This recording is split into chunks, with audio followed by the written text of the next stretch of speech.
नमस्कार दोस्तों, मैं आपका होस्ट डॉक्टर संजय गुप्ता। हमारे यूट्यूब चैनल में आपका बहुत बहुत स्वागत है। दोस्तों, आज हम जानेंगे कि कोलेस्ट्रॉल होता क्या है।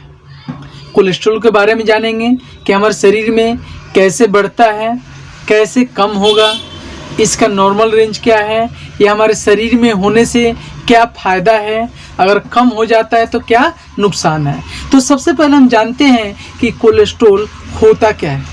दोस्तों, मैं आपको बता देना चाहता हूं कि कोलेस्ट्रॉल नॉर्मली सभी जीवों के शरीर में पाया जाता है। बस इसका अंतर इतना ही होता है कि किसके शरीर में नॉर्मल से ज़्यादा हो गया है और किसके शरीर में यह कम है। अगर कोलेस्ट्रॉल की मात्रा शरीर के अंदर बढ़ जाती है तो परेशानी होती है, और कम हो जाती है तो परेशानी होती है। हम अपने इस चैनल पे जानेंगे कि हमारे शरीर में कितना कोलेस्ट्रॉल होना चाहिए, कौन सा कोलेस्ट्रॉल कितना होना चाहिए, ये कोलेस्ट्रॉल के कितने प्रकार हैं। दोस्तों, ये कोलेस्ट्रॉल वसा जैसा दिखने वाला मोम की तरह एक पदार्थ होता है जो मनुष्य के अंदर, व्यक्ति के अंदर, किसी भी जीव के अंदर उनकी नसों में जो धमनियां होती है उसके अंदर पाया जाता है। यह कोलेस्ट्रॉल गाढ़ा लिक्विड होता है। जब किसी व्यक्ति के शरीर में यह कोलेस्ट्रॉल नॉर्मल से ज़्यादा होता है तो उन्हें अनेकों दिक्कतें महसूस होती हैं। इस दिक्कतों के बारे में भी हम जानेंगे कि कोलेस्ट्रॉल बढ़ गया तो क्या हुआ, कोलेस्ट्रॉल घट जाएगा तो क्या होगा।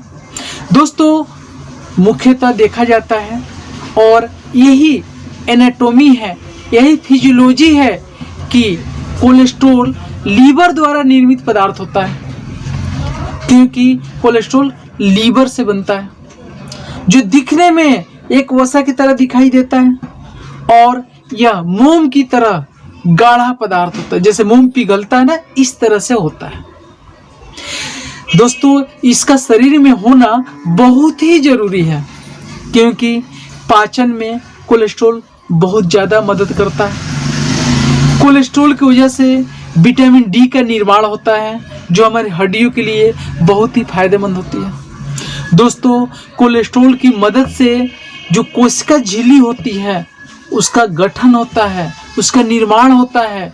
इसके साथ साथ यह कोलेस्ट्रॉल अनेकों प्रकार के हार्मोन को बनाने में मदद करता है, और हार्मोन की एक्टिविटी से ही हमारे शरीर में गतिविधियां होती हैं। दोस्तों, ये कोलेस्ट्रॉल घुलनशील नहीं होता है, ब्लड में घुलता नहीं है, जिसकी वजह से यह किसी शरीर के अन्य भागों में, अन्य ऑर्गन तक पहुंच नहीं पाता है। जब ये पहुंच नहीं पाता है तो पाचन संबंधी दिक्कतें हो जाती हैं, सेल मेम्ब्रेन नहीं बन पाते हैं, विटामिन डी की कमी आ जाती है, हार्मोन्स नहीं बन पाते हैं।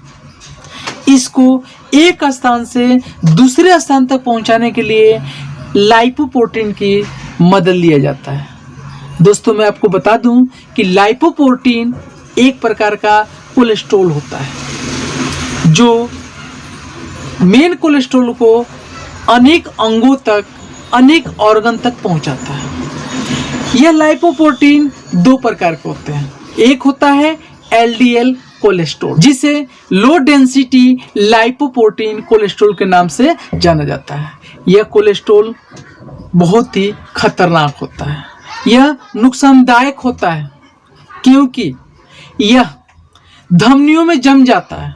जब धमनियों में जम जाता है तो हार्ट को नुकसान करता है। दोस्तों, दूसरा होता है एचडीएल कोलेस्ट्रॉल, जिसे हाई डेंसिटी लाइपोप्रोटीन कोलेस्ट्रॉल के नाम से जाना जाता है। यह हमारे शरीर के लिए फायदेमंद होता है। इसे हम गुड कोलेस्ट्रॉल के नाम से भी जानते हैं, क्योंकि यह एचडीएल कोलेस्ट्रॉल जो होता है, हाई डेंसिटी लाइपोप्रोटीन कोलेस्ट्रॉल जो होता है, यह गंदे कोलेस्ट्रॉल को तथा अन्य कोलेस्ट्रॉल को लीवर तक पहुंचाता है, जिसे सर्कुलेशन में लिया जाता है और ये शरीर से बाहर निकल सकता है। लेकिन एलडीएल जो होता है वह शरीर में, धमनियों में चिपक जाता है, जिससे कई सारी दिक्कतें होना शुरू हो जाती है। इससे हार्ट में दिक्कत आ जाती है, ब्रेन स्ट्रोक भी हो जाता है। दोस्तों हम जानेंगे कि हमारे शरीर में कितना कोलेस्ट्रॉल होना चाहिए और कौन सा कोलेस्ट्रॉल ज़्यादा होने से क्या दिक्कत होगी और कौन सा नॉर्मल रहने से हमारा शरीर नॉर्मल रहेगा। दोस्तों ये बढ़ा हुआ कोलेस्ट्रॉल हार्ट का दुश्मन होता है। अगर कोलेस्ट्रॉल आपका बढ़ा हुआ है तो आपके हार्ट के लिए ठीक नहीं है, आपके शरीर के लिए बिल्कुल ठीक नहीं है। दोस्तों मैं आपको बता दूं, पिछले सालों में जो हार्ट अटैक काफ़ी तेज़ी से बढ़ा हुआ है, इसमें बहुत तेज़ी आई हुई है। WHO के अनुसार पूरे संसार में जितने मौत हुए हैं उनमें सबसे अधिक हार्ट के रोगों से हुआ है। तो दोस्तों हमें अपने हार्ट को ठीक रखना है, अपने शरीर में उपस्थित कोलेस्ट्रॉल को नॉर्मल रखना है, जो ना कम हो और ना ही वो ज़्यादा हो।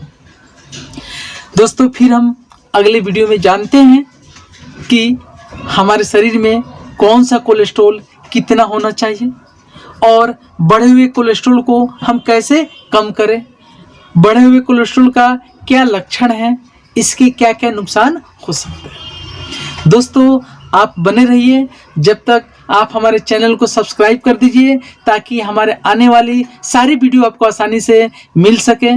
जब तक आप स्वस्थ रहें, व्यस्त रहें, मस्त रहें। फिर मिलते हैं हम नए नुस्खे के संग, नए वीडियो के संग। जब तक के लिए जय हिंद, जय भारत।